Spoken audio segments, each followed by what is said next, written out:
ស្វាយរៀងទីកំណើតខ្ញុំជាឋានធ្លាប់រស់ជួបជុំតែងសានសុខុមជួបក្រុមគ្រួសារសនដោតដូនកងដូនតងរកាជាផ្លូវធ្លាប់ទៅសាលានៅក្បែរផ្សារដូនសវិជាល័យ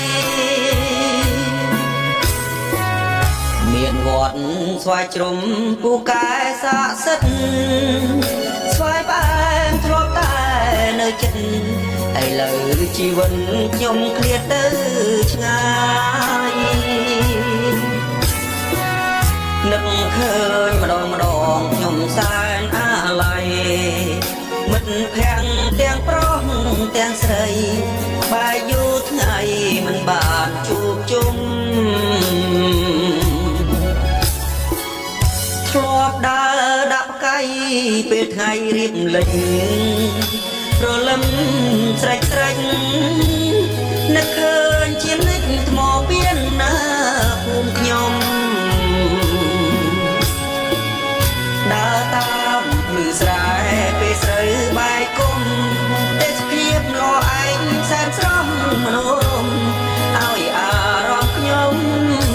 ស្រណោះធ្លាប់ឈរនៅលើស្ពានត្រើយតាហោស្រមៃទន្លេវាយគោចោលបងជំនោធម្មជាតិល្អស្រស់ដល់ខែវស្សាកសិករទាំងអស់នាំគ្នាប្រញាប់ជួររស់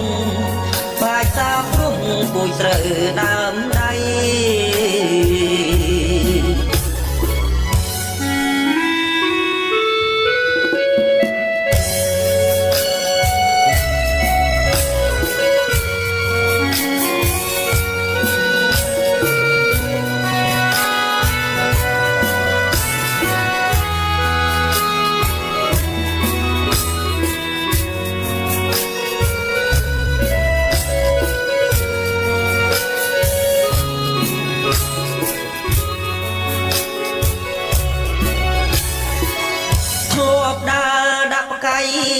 ពេលថ្ងៃរៀបលេងរលឹមស្រេចនឹកឃើញជានិច្ចថ្មពៀនណាភូមិខ្ញុំដើរតាមភ្លឺស្រែពេលស្រូវបែកគុំទេសភាពល្អឯងសែនស្រស់មនោរម្យ